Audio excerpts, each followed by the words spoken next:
Hello friends, નમસ્કાર. હું નિલેશ.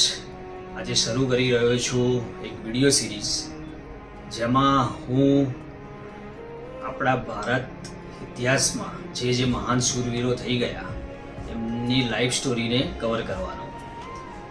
આપણે સૌ કંઈ સાંભળ્યું હશે, વાંચ્યું હશે, પણ હું મારી ભાષામાં સરળ લેંગ્વેજમાં એને એક વિડીયો સ્ટોરીમાં પ્રેઝન્ટ કરું છું. તો આવો વિડીયો સ્ટોરી જોઈએ. વિડીયો સ્ટોરી મારફતે આપણે એમને ફરીથી જાણીએ અને એમના આદર્શોને અનુસરવાનું શરૂ કરીએ. તો ચાલો પહેલાં આજે 23 જાન્યુઆરી તો સૌપ્રથમ કવર કરીશું નેતાજી સુભાષચંદ્ર બોઝ. નેતાજી સુભાષચંદ્ર બોઝનો જન્મ 23 જાન્યુઆરી 1857ના રોજ કટકમાં થયેલું. કટક એ ઓડિશા સ્ટેટમાં આવેલું એક સિટીનું નામ છે. પ્રભાદેવી અને જાનકીનાથના 9મા સંતાન એટલે સુભાષચંદ્ર બોઝ. સુભાષચંદ્ર બોઝે સ્થાનિક શિક્ષણ ભારતમાં જ લીધેલું. ત્યાર પછી તેઓ લંડન ગયેલા. લંડન એમને ICS એક્ઝામ ક્લિયર કરેલી અને એ ચોથા ક્રમે આવેલા વિદ્યાર્થી હતા. એ વખતે એમની ઉંમર 23 વર્ષ જેટલી હતી. જો આ ડિગ્રીને આધારે એમને ધાર્યું હોત તો ઇન્ડિયામાં અસંખ્ય ધન અને માન મેળવી શક્યા હોત. પણ એ વ્યક્તિ સ્વમાની હતા. એમને ગુલામી પસંદ ન હતી, એમને ગુલામી મંજૂર ન હતી. એક વખત એમના એજ્યુકેશન વખતે એક અંગ્રેજ ટીચરે એમને બ્લેક કહીને બોલાવેલા. તો એમણે એ ટીચરને લાફો મારી દીધેલો. એવું સ્વમાન એમનું હતું. તેઓ સ્વામી વિવેકાનંદ અને વીર સાવરકરને મળેલા. એમના વિચારોએ સુભાષચંદ્ર બોઝ પર બહુ અસર કરેલી અને એના થકી જ એમને સ્વતંત્રતાની ક્રાંતિનો એક નવો માર્ગ ચીંધ્યો. લંડનથી તેઓ ઇન્ડિયા પાછા આવ્યા અને ત્યાં અસહકાર આંદોલનમાં કૂદી પડ્યા. કોંગ્રેસના સવિનય કાનૂન ભંગમાં ભાગ લેવા બદલ એમને જેલમાં પૂર્યા.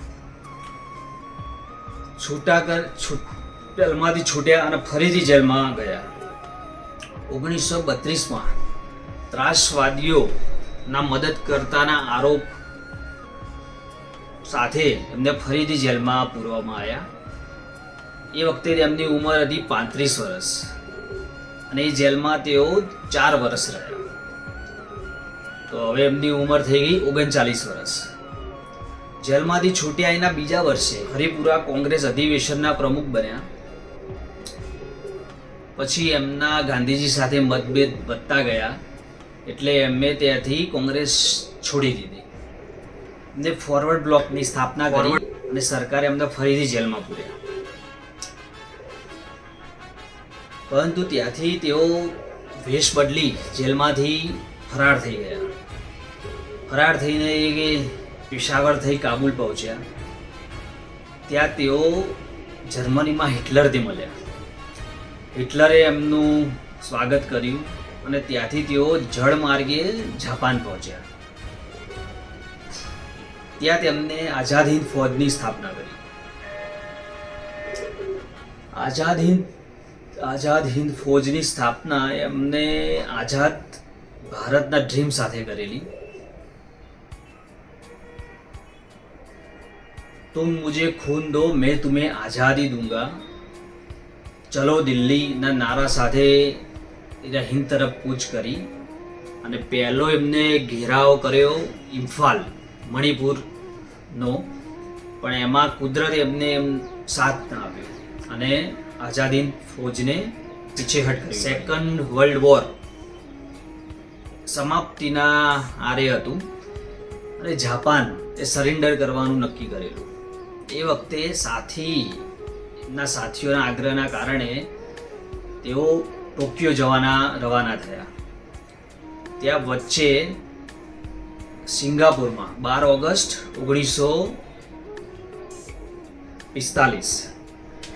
માં સિંગાપોરમાં રોકાયા. ત્યાં એમને અગાઉ ફ્યુચર યોજનાઓ વિશેની ચર્ચા કરી અને જ્યારે વિમાનમાં સફર કરી રહ્યા હતા ત્યારે જ વિમાન ક્રેશ થયું અને એમનું મોત થયું. એમના મોત વિશે બહુ તર્ક વિતર્ક થઈ રહ્યા છે.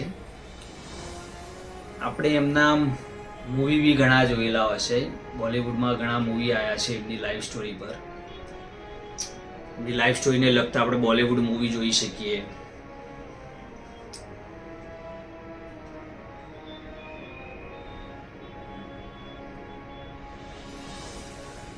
એમનું અવસાન 48 વર્ષની વયે થયેલું. પણ એક વાત આપણે જોઈએ, એમને એમના જીવનમાં 48 વર્ષની ઉંમરમાં એમને જે જીવન જીવ્યું તે એક વિચારવા જેવું છે. આદર્શવાદી જીવન